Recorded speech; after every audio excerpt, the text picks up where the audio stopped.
It was a stormy night in my 16th year. I had been confined for more than 2 years at that point.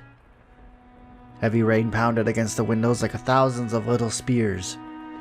I was sitting quietly on my bed, unable to fall asleep, when suddenly there was a loud banging on the door.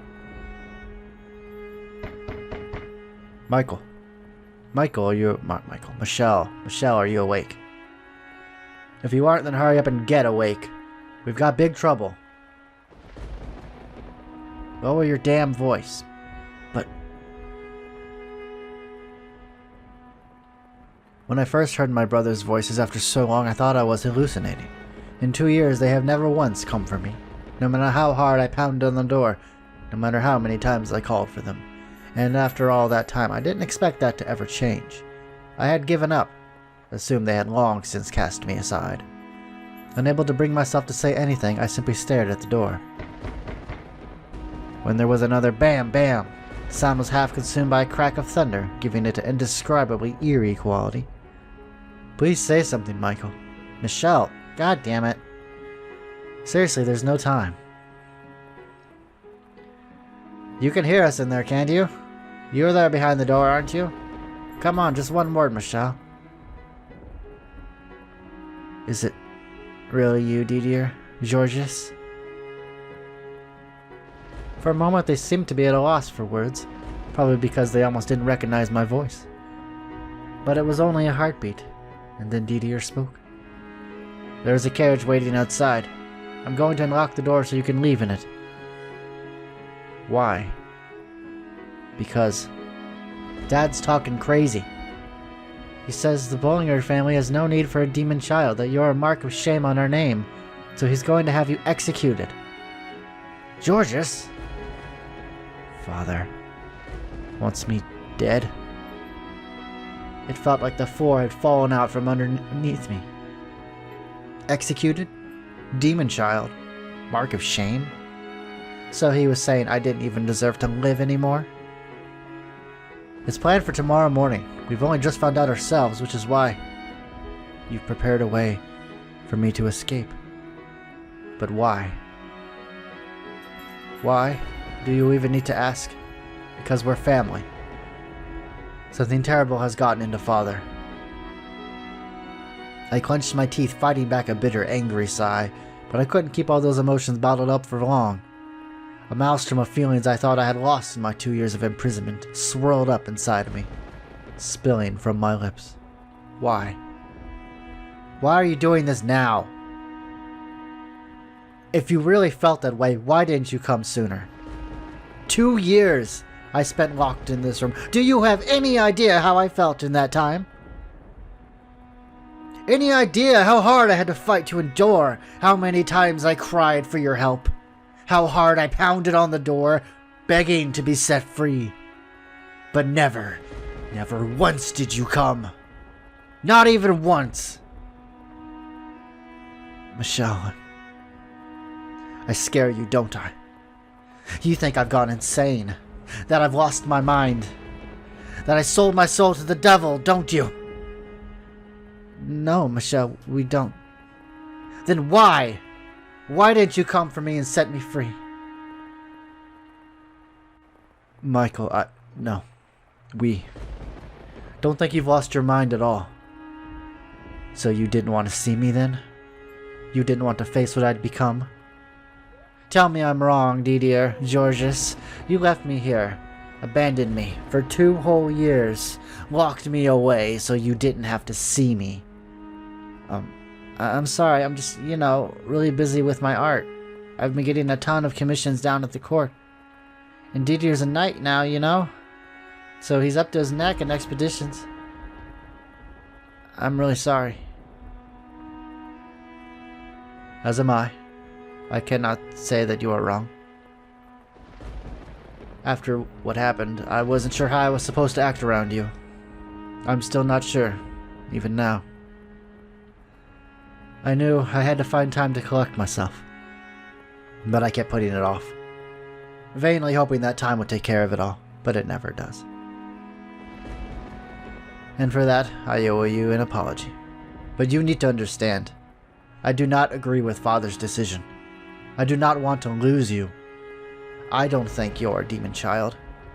And Georges feels the same. Neither of us want you to see you dead. What he said, Michel. There's not much time. We need to get you out of here. I bit down hard on my lower lip, hard enough to draw blood. It was that, or start sobbing. It's a little late for that. Michel. If you don't get out of here, you're gonna be killed.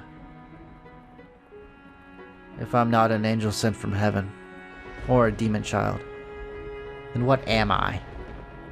What on earth am I? What are you? You're a Bollinger. You're our family, and that's all there is to it. I pray you can forgive me for averting my eyes for so long. Can I trust you? Can I trust that even if the whole world says I'm cursed? That you'll always be on my side?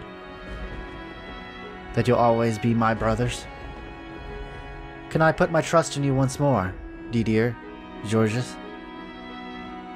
You absolutely can, Michel. I swear to God on high. And I swear to the God of art. Michel. I have no other choice, do I? I couldn't talk Father out of it, could I? I would rather you didn't try. He is not a man to change his mind so easily. If you were to show up before him, he would likely draw his sword on you himself. It would destroy Mother. I'm sorry, we're not doing this only for you. Okay, I'll go. Oh, thank goodness. The carriage will take you to a mansion, Michael. Michel! The property Father purchased some time ago, but due to rumors about the house, it's abandoned. No one wants to buy it from him either, and that's unlikely to change. It is an ideal place to keep you out of sight. What kind of rumors? Well, oh no point in keeping a secret, he has a right to know. They say a witch lives there. A witch? I think it's all just made up personally. I went to check the place out and there was no one there. It was a little dreary, to be sure. I had hoped to have a better place arranged for you, but there wasn't enough time. This is only temporary, Michel. I cannot say how long it will be. But Father will pass away eventually. When he does, Georges will inherit the estate. And that will mean you can return.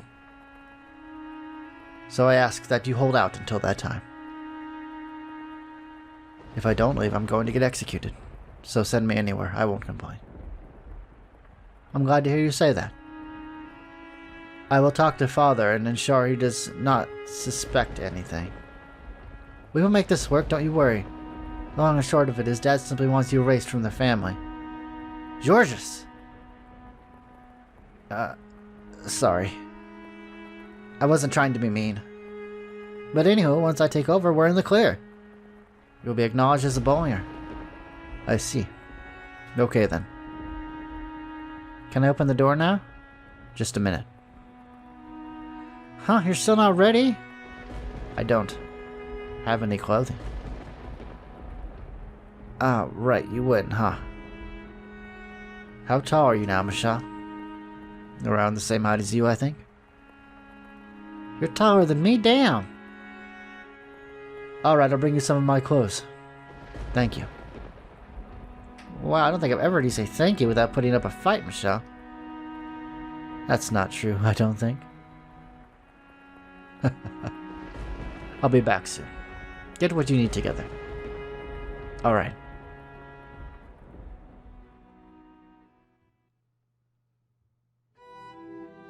Sitting in the carriage waiting outside, listening to the pitter-patter of the rain, I gazed out at my two brothers. I hadn't seen them in 2 years, but they hardly looked any different than how I remembered them. I was the only one who had changed, and dramatically, at that. Looking at them, I couldn't help but remember the old days. Playing chess with Didier, learning to draw from Georges, our sibling outings. However, the ominous sound of thunder crashing in the distance drowned out those memories. The mansion is several days' travel from here. Hopefully the carriage isn't too uncomfortable. I will send a package with any supplies you need once a month. Food, clothing, and Something to pass the time. If there's anything you want, Michel, just tell me. Now, or you can have a servant pass a message on to me.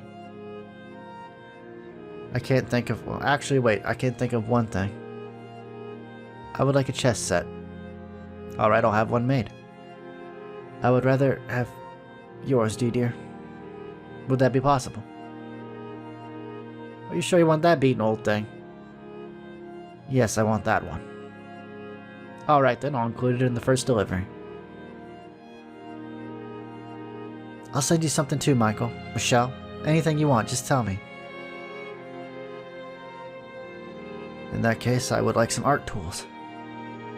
I'm nowhere near as much of an artist as you are, Georges, but so they don't have to be anything special. Gotcha. I'll send some canvas and how about some charcoal? And when you're back, I want to see what you've made with it, okay? Okay. I know this is already hard enough on you, Michel, but I need to ask you to do something for me. Avoid making contact with anyone who doesn't already know about you. So I can't talk to anybody but the servants. Put simply, yes. Tomorrow the world will consider you dead. So we cannot have people finding out who you are actually alive. Especially Father. Please do this for me. I've been doing that for 2 years already. I've long since lost interest in interacting with anybody, so you don't need to ask me to keep to myself. Right. Does anyone else know I am alive? Yes, Mother knows. In fact, this was her idea. It was? She loves you, Michel. She really does. Mom just, is having no trouble facing the truth.